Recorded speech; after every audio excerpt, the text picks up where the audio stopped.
Hello everyone, good morning. তো আজকে আমি চলে এসেছি সকাল সকাল রেডি হয়ে শ্যুটে যাওয়ার জন্য। তো আজকে সারাদিন শ্যুটে আমি কী কী করলাম সেটাই তোমাদের সাথে শেয়ার করব। তো চলো, বাড়ি থেকে বেরিয়ে আমি উঠে পড়েছি টোটো স্টেশন যাওয়ার জন্য। স্টেশনে গিয়ে আমি ট্রেনে উঠে দিয়েছি একটা লম্বা ঘুম। তারপর আমি নেমেছি বেলঘরিয়া স্টেশন, সেখান থেকে অটো করে চলে এসেছি আমি বিরাটি। তারপর আমি স্টুডিওতে ঢুকে গেছি। আজকে আমার শ্যুট ছিল আরপি স্টুডিওতে।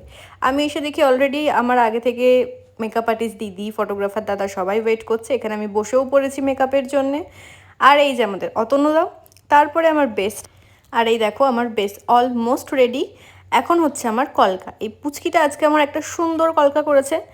তারপর ধীরে সুস্থে কলকা করতে করতে আমাদের মাঝখানে লাঞ্চও হয়েছে, তো সেটার আমার ক্লিপ নেওয়া হয়নি। এইবার আমার হচ্ছে হেয়ার হওয়ার পর আমি অলমোস্ট ফুল ড্রেস সব কিছু করে রেডি হয়ে গিয়েছি। এইবার হচ্ছিল আমার একটা জুয়েলারি শট।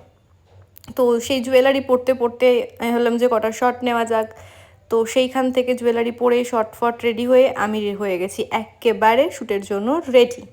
এইবার আমি দেখিয়েছি তোমাদের সাথে আমাদের ফ্লোরটা আজকের। তো এই ছিল আজকে আমাদের শ্যুটের ফ্লোর। তো এখানে মাঝখানে অতনুদা বললো যে এই অনুত্তম তুমি একটু ঢং করো, দেখি আমি তোমার কটা ক্লিপ দিয়ে দিই। তো যাই হোক, এটা আমি নিজের মধ্যে নিজে বকছিলাম। অতনুদার সাথে ভিডিও আমাকে ক্লিপ নিচ্ছিল। তো এখানে ছিল আমার শ্যুটের কয়েকটা ক্লিপ। তারপর আমার শ্যুট যেহেতু আজকে তাড়াতাড়ি শেষ হয়ে গিয়েছিল, প্রায় অনেকক্ষণ আগে আমি শ্যুট থেকে প্যাক আপ করে বেরিয়েও পড়েছি।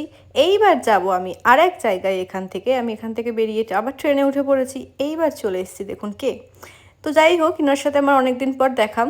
তো ইনার সাথে একটু ঘুরে টুরে নিয়ে আমি আবার তারপর আমি চলে এসেছি বাড়ি। আর বাড়িতে ঢুকে এই যে আমার মা লক্ষ্মী। তো আজকের ব্লগটা এইটুকুই।